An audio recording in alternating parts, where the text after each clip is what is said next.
खुदावंद की हम्द करो। मुबारक है वो आदमी जो खुदावंद से डरता है और उसके हुक्मों में मसरूर रहता है।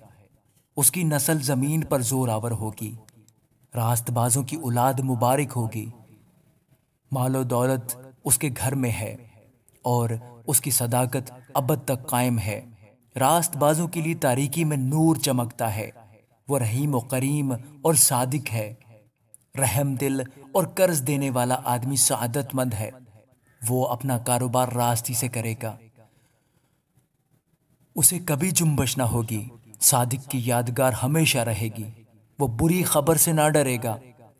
खुदावंद पर तवक्कुल करने से उसका दिल कायम है, उसका दिल बरकरार है। वो डरने का नहीं, यहाँ तक कि वो अपने मुखालिफों को देख लेगा। उसने बांटा और मोहताजों को दिया।